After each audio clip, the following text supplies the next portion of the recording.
Ons leef in die skadu van die kruis. Dit wat gebeur het 2000 jaar terug, meer as 2000 jaar terug, op daardie Golgota's heuwel, beïnvloed tot vandag toe ons lewens. En verlede Sondag het ons begin met hierdie reeks in die skadu van die kruis. En het ons stil gestaan by daai kruis vir 'n oomblik en eintlik deur die hart van die godsdienstige leiers gekyk. En julle onthou, dit was hulle wat die dryfveer was, dat Jesus gekruisig moet word. En terwyl Jesus aan daai kruis hang, in daai pyn en daai agony en al daai smart en seer, fisiese pyn, en onthou hy was mens net soos ons, want aan daai kruis het hy dors gekry. Is dit die godsdienstige leiers wat met hom spot? En sê, wel, as jy is wie jy is, kom af, verlos jouself. Dat jy een van die misdadigers het ook gesê, so, jy weet, red jouself en vir ons. Terwyl Jesus daar hang, is hulle harte hard. En ons het verlede Sondag gesê, in die skadu van die kruis, die kruis werp 'n skaduwee oor ons harte. En om daai kruis word hierdie godsdienstige leiers se harte geopenbaar. Hulle hartvogtigheid, hulle harde harte. En wat doen Jesus? Hy bid en hy sê, Vader, vergeef hulle. En is Esegiel wat die woorde van God neerskryf, en ons het verlede Sondag daarna gekyk. En ek sal vir julle een hart gee, die hart van die Vader. En ek sal vir julle 'n nuwe gees gee. En ek sal julle hart van klip uithaal en vir julle hart van vlees gee, 'n hart soos God se hart. Ek sal vir julle 'n nuwe gees gee. Want is alleenlik wanneer ek en jy die boodskap van die kruis omarm en toelaat dat die kruis ons lewens herskep, dat ons ook op die plek kan kom, dat ons ook ten spyte van alles ook kan sê, Vader, vergeef hulle. Vergeef die wat teen ons kwaad gedoen het, wat ons te nagekom het, wat ons seer gemaak het, wat ook al, en wat ook al, en wat ook al. Dis hierdie woorde wat ons uitgenooi het verlede Sondag, en ek het hier geskryf, dis eers wanneer ons die krag van die kruis, die waarheid van die kruis en die liefde van die kruis, eers wanneer dit sy greep op ons kry, dat ons ook mense kan wees, wat in staat kan wees om te sê, Vader, vergeef hulle. So ek weet nie wie het nou in hierdie week die uitdaging in die gesig gestaar rondom vergifnis. Jy moenie jou hand opsteek nie. Want ons gaan met hierdie goed gekonfronteer word. Dit is maar hoe dit is. Ek sê altyd, dit is vir my moeilik om oor die goed te praat of te preek, want ek is altyd bang vir daai toetsie.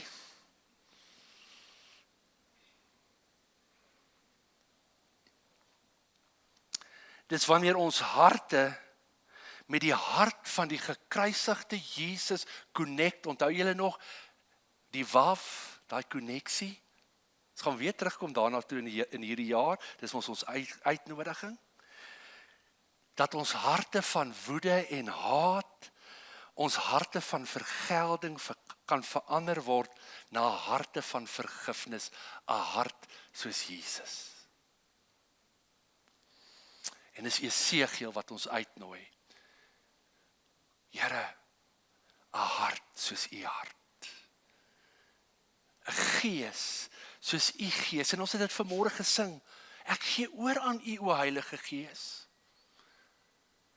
Want is alleenlik wanneer ek my lewe oorgee aan die Gees van God, dat sy gees my gees kan verander. En kan nuut maak.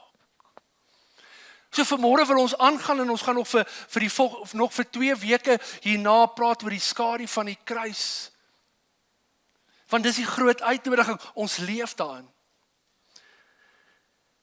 So, ek glo met my hele hart, elke mens wil tog in sy lewe of haar lewe sukses bereik. Is dit so? Ek dink nie daar's nie een persoon wat iets begin of iets doen met die hoop dat dit nie suksesvol sal wees nie, dat dit sal misluk. Ek is nou nie groot sportaanhanger nie. Ek dink iemand het gespeel gister, een of ander rugby span. Die wie? Die Sewes, okay. Ek ken nie daai goed. Maar ek dink nie, Simone se hockeycoach het besluit, sy gaan hulle coach wees met die hoop dat haar span sal misluk nie.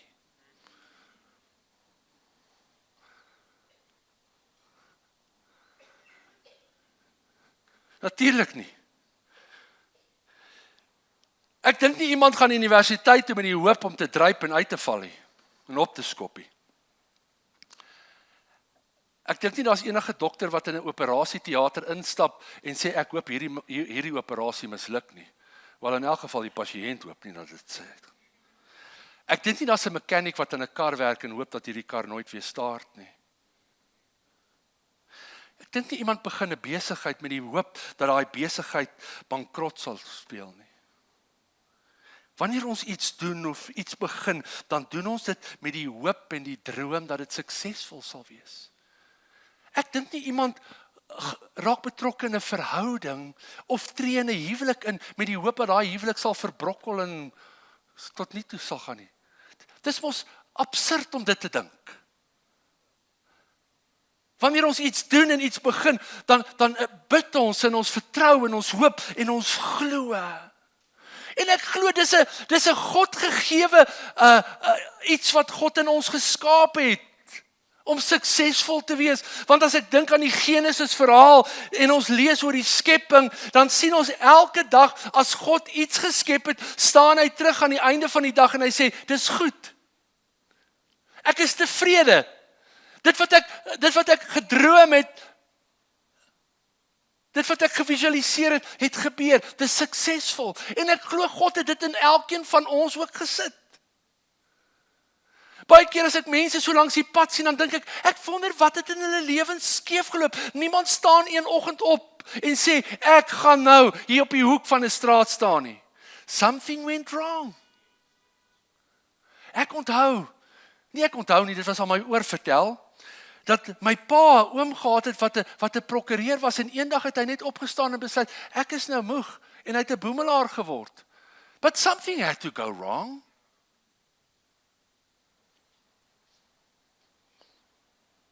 Maar ons leef in 'n wêreld wat dit baie keer vir ons moeilik maak om suksesvol te wees. Dit is so asof alles teen ons is om sukses te bereik. It becomes tough, daar's uitdagings. Dit is so asof iemand teen ons beklei, jy weet. En nou, daar's allerlei uitdagings, moeilikheid en stryd wat ons in die gesig staar om suksesvol te wees. En dan's daar mense ook. Mense wat dit vir ons moeilik maak, mense wat ons niks gun nie, mense wat teen ons is, mense wat ons skade aandoen, mense wat ons seermaak ensovoorts. En baie keer is dit so dat daai opposisie baie keer die dryfveer word vir mense om te sê, man, ek gaan vir julle wys. Was jy al daar? Ek gaan vir jou wys. Ek gaan vir jou wys. En hierdie dryfveer word naderhand 'n obsessie. En dis hierdie obsessie om sukses te bereik wat baie keer baie ander goed na die kante toe skuif. Skuif dit aan die kantlyn toe. En dis wanneer ons baie koeliste kry. Alkoholiste en werkkoeliste en allerlei ander iste. Want hierdie obsessie word 'n dryfveer en dan word dit te groot vir my. En dan word ek 'n werkkoelis en alles anders ly skade. My huis ly skade, my huwelik ly skade, my verhoudings ly skade, my kinders ly skade en al wat in agter my lê is 'n road of destruction, carnage, bloedpad.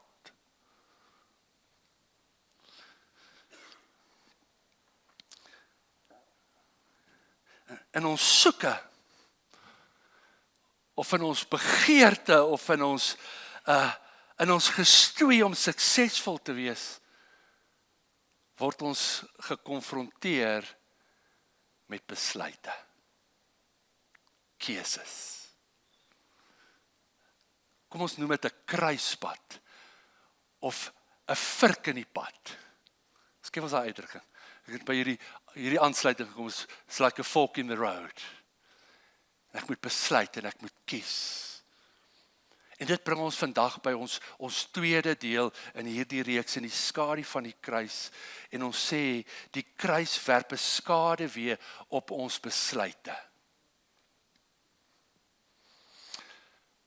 Nou ek wil vanmôre stil staan by net een persoon in die skrif. Ek kon eintlik maar my naam hier geskryf het, maar ek sal maar Pilatus gebruik vanmôre. Vanmôre vra Charlotte, ons sien hulle verlede Sondagmiddag daar by Builders, en ek voel so half skuldig op 'n Sondagmiddag by Builders, en ek wil nie eintlik iemand sien wat ek ken nie, want dit is nie eintlik my aard om te gaan shopping doen op 'n, nou vra hulle, wat maak, ek dink ek het eers vir julle gevra, wat maak julle hier? Hulle vertel my hulle storie, hulle vra, wat maak jy hier? Ek sê, nee jong, ek gaan nou môre die bad uithaal uit ons een badkamer uit en 'n stort daar bou, en ek gaan so af, die arme mense, tog toe hulle moet loop, want hulle wil net ietsie kry vir hulle hek. Ek wil vanmôre vra Charlotte my, en toe? Ek sê nee, en toe, 4:00 maandagoggend, hou ek en Breggie bosberaad in die bed, en sy sê, ons gaan nie vandag daai bad uitbreek nie.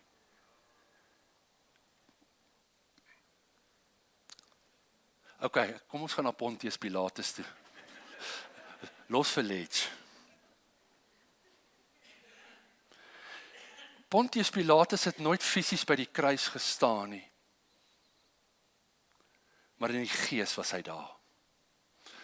Want die skadu van die kruis sit op hom geval. En ek wil graag vanmôre net saam met jou journey. Is dit al amper 10:00? Okay, ek gaan my beste probeer om binne die volgende halfuur klaar te wees. Is dit okay? Sal jy vir my dit gee?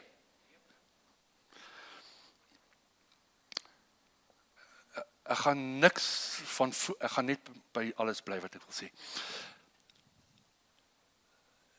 So Pontius Pilatus was nooit fisies by die kruis nie, maar die kruis in die gees was hy daar. En kyk wat sê Matteus, dankie Charlotte, jy help my mooi. Kyk wat sê Matteus 27 oor hom. Hy sê, en Jesus het voor die goewerneur gestaan, en die goewerneur het hom die vraag gestel en gesê, is u die koning van die Jode? En Jesus antwoord hom, u sê dit. Hier is die res, vers 12. En terwyl hy deur die owerpriesters en die ouderlinge beskuldig word, al hierdie godsdienstige leiers, het hy niks geantwoord nie. So, vers 13 en 14 van Matteus 27, dan sê hy, en toe sê Pilatus vir hom, hoor jy nie hoe baie dinge hulle teen jou getuig nie? Baie dinge, ek weet nie hoekom met my highlights nie uitgekom daar nie. Baie dinge getuig nie. En hy het hom op geen enkele woord geantwoord nie, sodat die goewerneur, dis Pilatus, hom baie verwonder het. Die English Standard Version sê, he was amazed. He was amazed. He gave him no answer.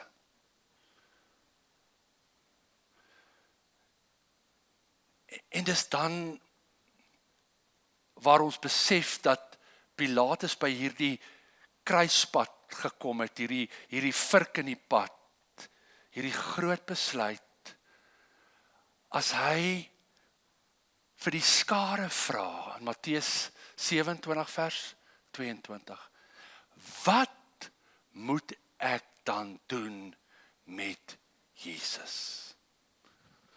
Hoor hy woorde, wat moet ek dan doen met Jesus. Ek aanvaar dat Pilatus 'n man was wat graag suksesvol wou wees. Hy moes deur die ranks gekom het sodat die keiser hom aanstel as die goewerneur. Hy was gedryf om suksesvol te wees. En hier voor hom staan Jesus. En wat doen hy nou met Jesus? Watter rol speel Jesus in sy suksesverhaal? Wat is hierdie besluit wat ek nou moet maak? Wat doen ek met Jesus? Waar pas Jesus in hierdie prentjie in? En geliefde, dis dieselfde vraag wat ek en jy nie eenmaal nie partykeer nie, maar elke dag mee gekonfronteer word en gevra word. Wat doen ek met Jesus? Wat doen ek in hierdie situasie, in hierdie omstandigheid met Jesus? Nou wanneer ons na die Bybelse figure kyk, kom ek vat nou Pontius Pilatus. As dit wat jy weet van Pontius Pilatus, sal jy sê is 'n goeie man of 'n slegte man? Madeleine, ek mis jou. Madeleine sou seker gesê het, ek weet nie wat nie. Maar as ons kyk, dan sou ons almal sê, nee, Pilatus was 'n slegte mens. En baie keer is ons so, wanneer ons na mense kyk, ons judge dit mos so. Jy weet, Pilatus nie, hy kan niks goed doen nie, hy is net 'n slegte mens. Dis baie keer eensydig, jy weet. Ek dink julle almal dink ek is net die grootste ou en ek kan nooit niks verkeerd doen nie. Gelukkig is my vrou nou hier nie. Maar dis hoe ons mos na mense kyk. Weet? En ek dink wanneer ons na Pilatus kyk, het ons hierdie prentjie van net hierdie slegte mens, hierdie mens wat boos is en wat nie omgee dat die verkeerd geskied nie. Hy sal nie omgee dat slegte mense eintlik 'n onskuldige mens leed aandoen nie. Maar tog wil dit vir my voorkom, as ek mooi kyk, dat Pilatus tog omgee. En op daai oomblik voel dit vir my, dat die godsdienstige leiers meer harteloos en onverskillig en hardvochtig en haatdraand is, as wat Pilatus is. Want hulle het nie 'n saak nie, hulle het geen beswaar, geen gewetensbeswaar oor waarmee hulle besig is nie. En ek dink dit was vir Pilatus moeilik, want kan jy imagine, as jy nou die goewerneur is jy amper soos die magistraat of die regter, en daar moes baie mense voor Pilatus kom staan het, wat hulle storie vertel het, en vir hom vertel het, hoe onskuldig is hulle, en gebrabbel het. En ek het al agtergekom, as ek benoud is, dan praat ek soos 'n ek bly net babbel, jy weet, dit is. Nou kan jy dink, as jy nou voor die goewerneur staan, en die kans is goed dat jy gaan hang vir jou oortredinge, gaan jy mooi please explain. En nou staan Jesus voor hom, en Jesus sê niks nie. Pilatus vra hom, sê jy niks oor hierdie baie beskuldigings nie? En Pilatus is verwonderd. He's amazed. Dis nie iemand wat probeer homself verontskuldig en 'n storie spin en nie. Pilatus kom agter hierdie man is onskuldig.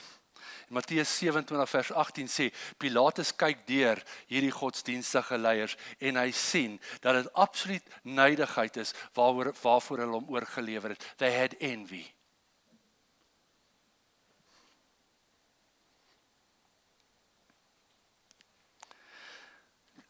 En Pilatus is hier by hierdie vurk in die pad. Hy weet Jesus is onskuldig. En hy stoei in sy binneste hiermee, want hy wil eintlik Jesus vrylaat. Jy kan dit gaan lees. Hy wil eintlik Jesus vrylaat. Hy wil hom loslaat. Hy's gereed om hom los te laat, maar hy's onseker. Hy's onseker wat dit gaan doen rondom sy toekoms, rondom sy sukses, sy verhaal, sy storie. En dan Hoor Pilatus, maar Jesus is eintlik van Galilea af en hy doen die mees menslikste ding. He passes the buck. Ken julle daai uitdrukking? Kom ek stuur hom na Herodes toe. Herodes kan besluit, ek hoef nie verantwoordelikheid te vat nie. Wat ook al Herodes besluit, yes, so what? It's not my problem. Het jy ook al die bak gepas? Ja, maar julle is oordentlike mense. Dis 'n briljante plan, man, ek pas die bak. Maar Herodes stuur hom terug and the buck stops here. En hier sit Pilatus weer met die dilemma, weer by hierdie aansluiting, weer by hierdie vurk in die pad. Wat nou? Maar Pilatus is nie 'n man sonder planne nie. Pilatus kry hierdie briljante plan. En hy besluit toe, wel dit is mos die gewoonte, dat die gouverneur, wanneer dit die Passover is, die Pesach, dan sal die gouverneur uit sy goedheid van sy hart, een van die Joodse gevangene vrylaat.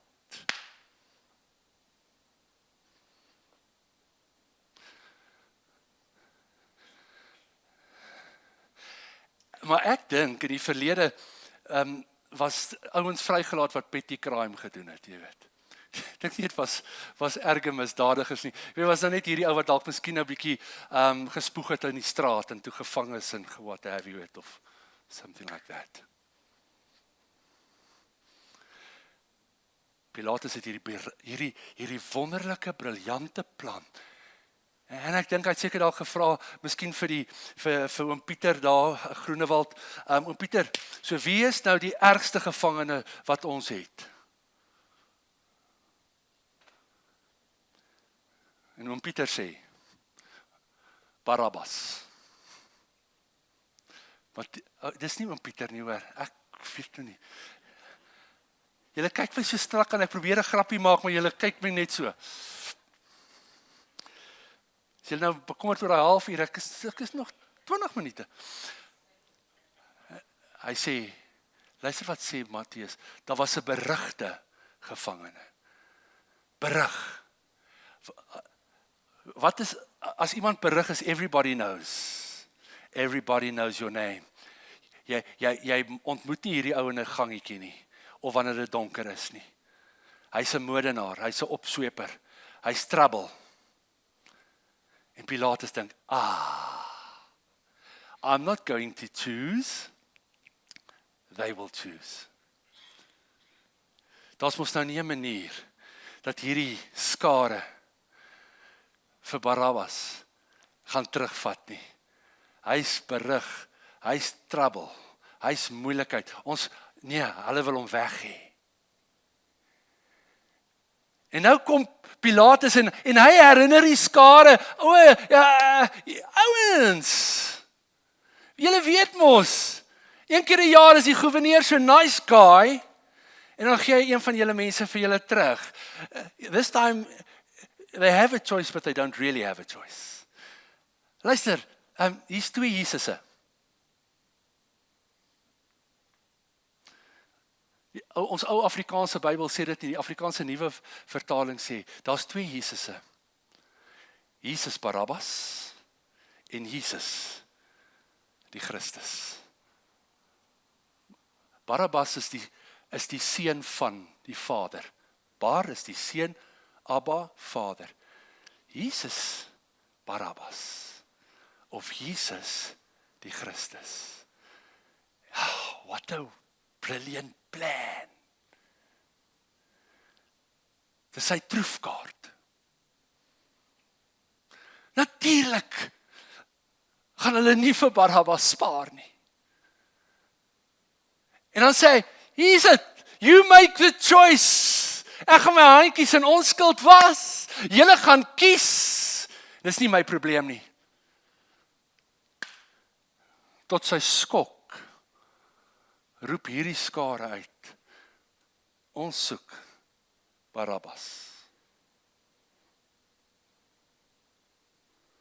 Ek dink daar was niemand wat 'n groter wit gesig in daai skare gehad het as Pilatus daar nie. Come on. Hoe is dit moontlik? Hoe is dit moontlik? Hierdie berugte man. Hoe kies hulle? Vers 17 sê, wie wil julle hê? Wie wil julle hê? Hulle sê hulle wil Barabbas hê. Ja, Pilatus besluit, laat ek nou net weer bietjie net gaan besin hieroor en Johannes sê vir ons, hy sê en arm Pilatus probeer nog om Jesus los te kry. Maar dan sê die skare onder die leiding en die invluistering van die geestelike leiers sê, as jy Jesus laat vrylaat, is jy nie 'n vriend van die keiser nie. Want onthou, hulle het ons gesê, Jesus het gesê, hy is die koning. Nou die geskiedenis sê, Pilatus was tussen 4 en 7 jaar, was hy die gouverneur daar, en in daai jare het he made many mistakes. Nee, jy kan dit gaan Google of gaan oplees, ek wil nou nie tyd opneem nie, want my halfuur loop uit. Maar onder andere was daar 'n geleentheid wat hy soldate laat gewone klere aantrek het, want die mense was bietjie oproererig, en toe laat hy hulle gewone klere aantrek, die soldate met knippels, en toe op 'n gegeewe oomblik, toe trek hy soldate die knippels uit en slaat mense dood.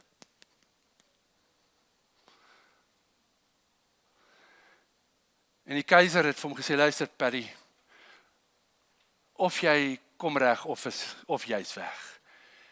Somebody that's looking for success doesn't want trouble in paradise. En nou weet hy, as die keiser moet weet, hy het iemand vrygelaat, hierdie dreigement het tande. En dit gaan hom byt.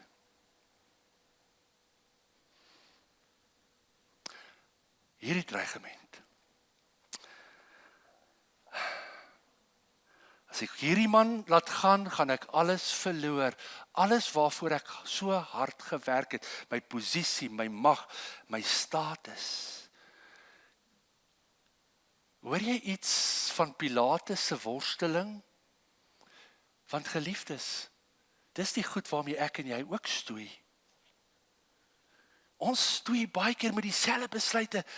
Maar Here, ek het so hard gewerk om hier te kom. Maar Here, ek het alles gegee om dit moontlik te maak. Here, ek het soveel tyd en energie hier aangesit. Maar Here, hallo? Praat ek met iemand vanmôre of praat ek net vanmôre myself? Maar Here,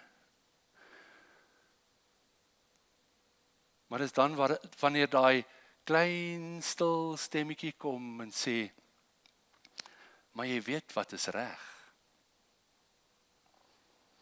Geliefdes, dis in die skadu van die kruis waar ons dikwels herinner word, wat is reg. Daar's nog een baie fascinerende gedagte wat ek al baie keer gelees het oor en nou eers mooi besef het. En dis in Matteus 27 vers 19 dat Pilatus se vrou daai aand 'n droom en sy stuur 'n boodskap en sê vir Pilatus haar man, luister Pilatus, moet tog niks te doen hê met die regverdige man nie.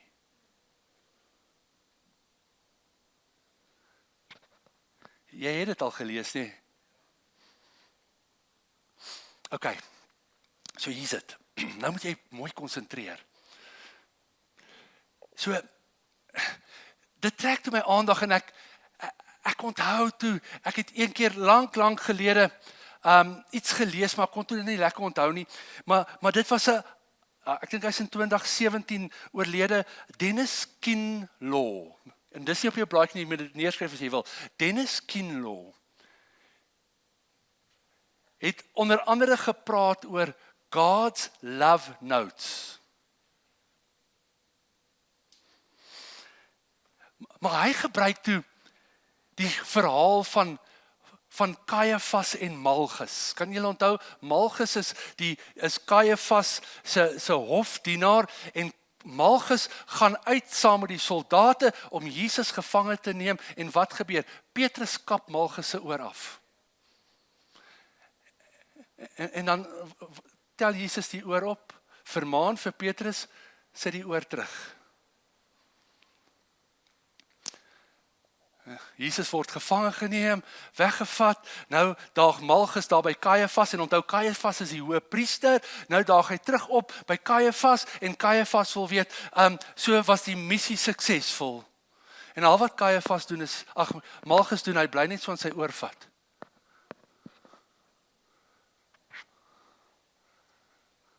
Hy wil net elke keer voel, is hy nog daar? Is it true?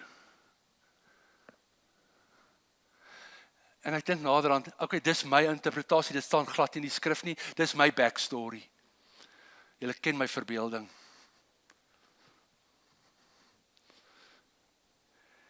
En ek dink Caiaphas sê vir hom, los jou oor uit. Wat karring jy met jou oor? Sê my pa het 'n seer agter sy oor van die suurstof, en elke keer as ons die suurstof, dan vat hy van sy oor. Los jou oor uit. Hy sê, Caiaphas, iets het gebeur in hy tuin. Petrus het my oor afgekap, maar Jesus het hom teruggesit. En Dennis Kinlaw sê, God sends a last love note. Hy stuur 'n laaste liefdesnota vir Caiaphas. Caiaphas, wil jy regtig hierdie onskuldige man vervolg, wat nou net jou dienaar se oor teruggesit het? Okay, kom nou terug by Pilatus se vrou wat droom. En sy stuur 'n boodskap. She sends through God a last love note. Pilatus, don't do this. Toe my vrou maandagoggend 4:00 sê, ons breek nie die bad uit nie, toe sak daar 'n las van my af. Because she chose.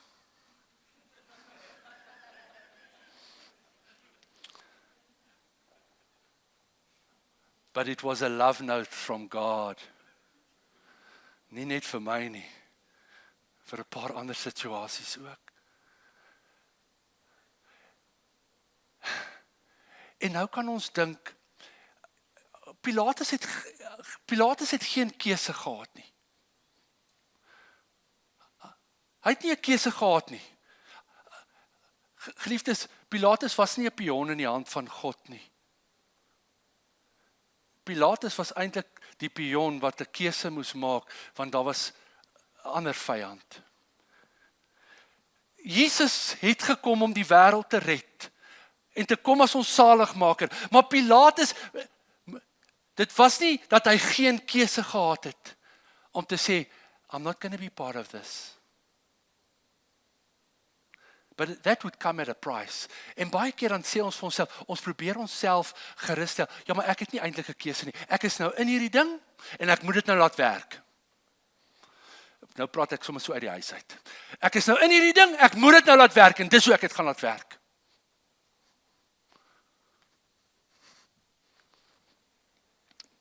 Hoor jy vanmôre iets? Pilatus het 'n keuse gehad. Geliefdes, en dis in daai oomblik wanneer God net deur sy vrou met 'n nota met hom praat. En ek wonder, dikwels is dit so dat ek iets wil doen, iets wil sê, iets wil stuur, en daar's 'n oponthoud, of daar's iets wat my aandag aftrek, of daar's 'n onderbreking. Het jy dit al ervaar? Iets wat jou net pause. Want die oomblik as jy daai send knoppie gedruk het, you can't take it back. Die oomblik as jy daai woorde gesê het, word dit lewendig. En jy kan dit nie terugvat nie. Man is master and judge over the unspoken word, but the spoken word is master and judge over the man.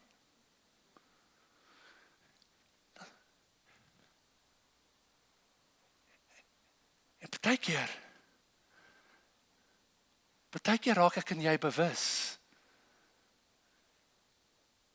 van die skadu van die kruis wat op ons val. En dit druk ons tot ons sinne.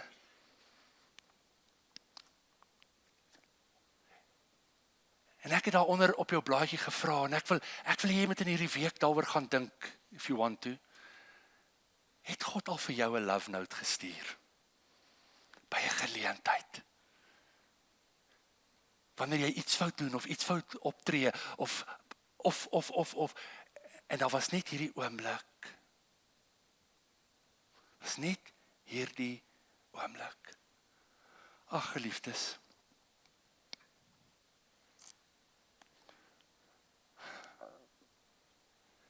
Sukses is nie 'n verkeerde ding nie. Maar as sukses 'n obsessie raak, en ek kies sukses bo kan die kruis, is dit 'n probleem. Dis selfs 'n probleem as ek kies, as ek die goeie kies, in steede van dat ek reg kies. Maak dit sin? It can be a good thing, but it's not the right thing.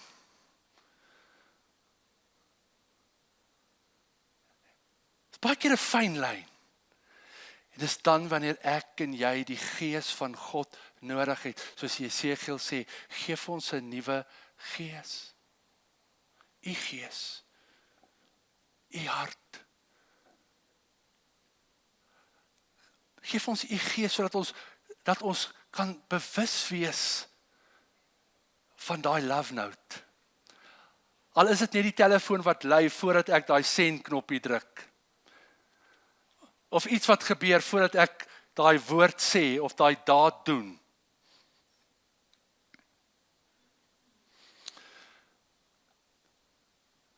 Maar hoekom is dit dan so moeilik?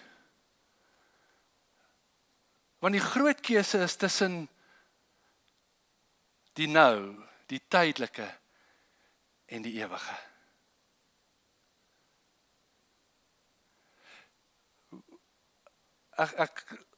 Jesus kies om aan die kruis te bly hang. Hy kies om te bly vergewe, want dit was nie vir hom 'n probleem. Gaan kyk maar in Filippense hoofstuk 2. Hy het dit geen roof geag om aan God gelyk te word nie, maar dit was nie vir hom 'n probleem om al hierdie goeders een kant te skuif nie, want hy het 'n groter prentjie gehad. En ek en jy sukkel daarmee, sê Paulus. Hy sê, want nou, ons sien in 'n spieël, soos 'n raaisel. Daar's 'n mooi skrif in die Engels. Hy sê, for now we see through a glass darkly. Het is moeilik om in die donker te sien. En as ek en jy net sien vir die nou, vir die tydelike, dan het ons 'n probleem. But if we can see with the eyes of eternity,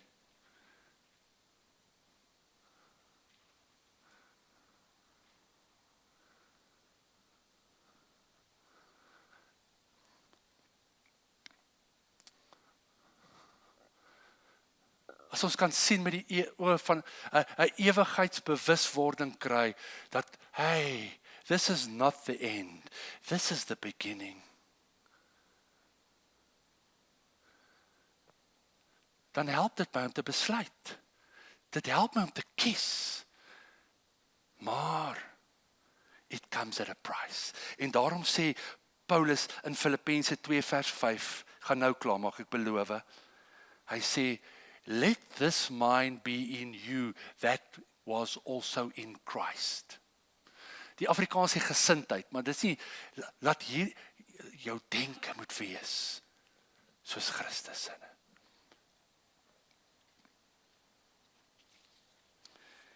En as jy Filippense 2 gaan lees vanmiddag as jy klaar geslaap het, dan sê hy en wat het gebeur? God gee vir hom 'n naam bo alle name. En voor hom sal elke knie buig in die hemel en op die aarde en onder die aarde. En hy sê en alles wat sal gebeur tot heerlikheid van God. Daarom. But we have to have the mind of Christ. Kan ek klaarmaak?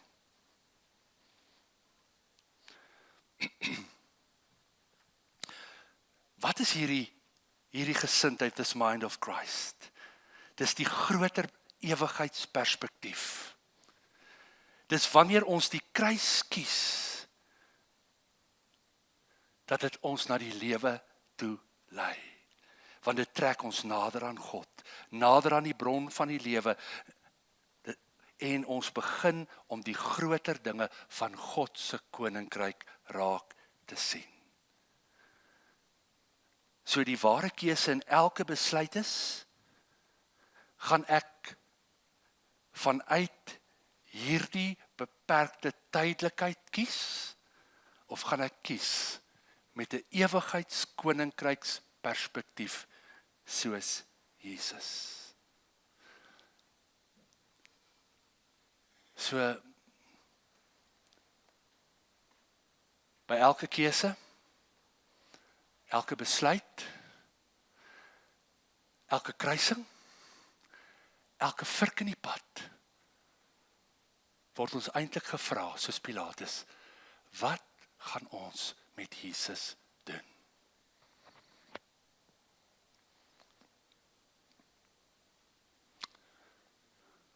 Die laaste skrif, beloof jou. Want ek en jy is saam met Jesus gekruisig. Ons eie begeerlikhede, ons eie hartstogte is gekruisig.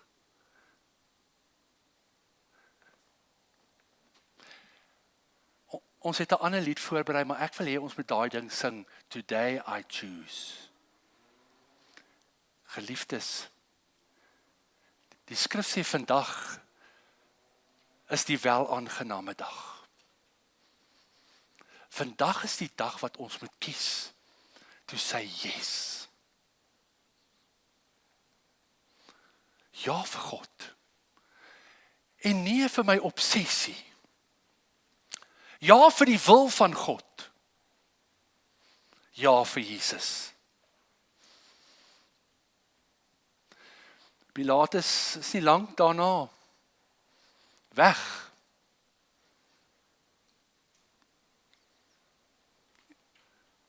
Verwyder. Ons weet nie wat het van hom geword nie.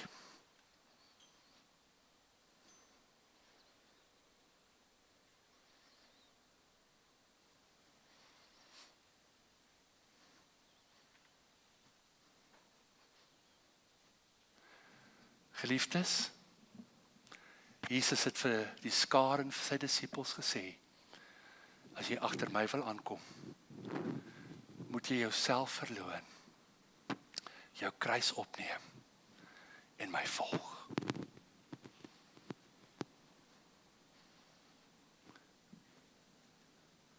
Die kruis is nie ons krik nie, die kruis is ons maatstaf. Ons geloof is nie ons krik nie. Ons geloof roep ons op. Maar ek en jy leef in die skadu van die kruis. And when we have to decide, allow the shadow. Die groter prentjie, die ewigheidswaarde, die wil van God, ons maatstaf wees.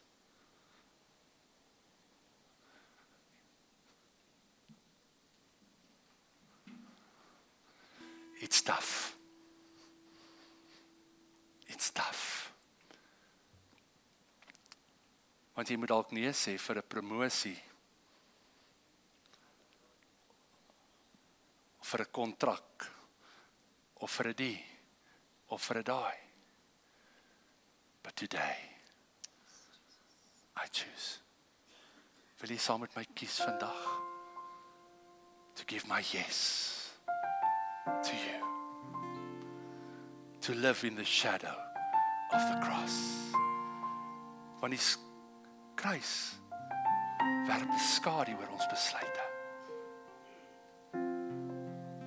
Net daar waar jy sit voordat ons gaan saam sing, sluit net vir 'n oomblik jou oë.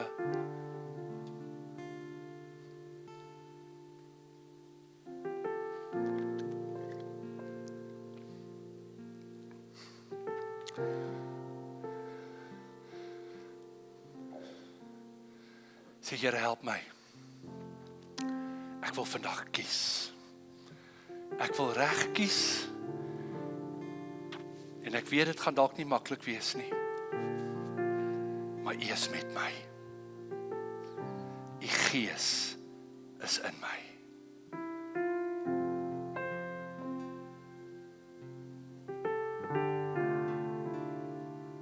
En as jy die keuse gemaak het, wil jy saam met my opstaan. En dan verklaar ons dit deur hierdie lied saam te sing. Today, I give my yes. Today, I choose.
Yes to you.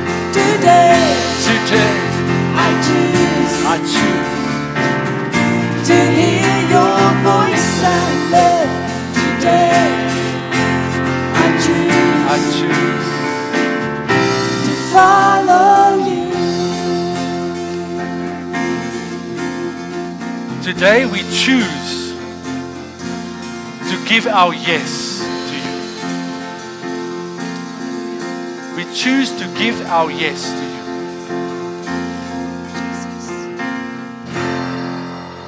Sal jy ergens in die week net vir 'n oomblik bietjie gaan dink. Vra die Gees om jou te herinner aan een van daai love notes. Skryf dit neer.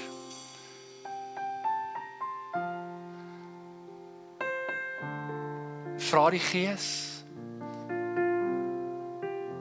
kom woon opnuut in my. Dis eintlik 'n verkeerde ding om te sê, want hy woon in ons. Maar help my om opnuut bewus te wees van u inwoning. Daar's hy, daar kry ek dit nou reg. Sodat wanneer ek moet kies, dat die skadu van die kruis oor my sal kom en ek sal weet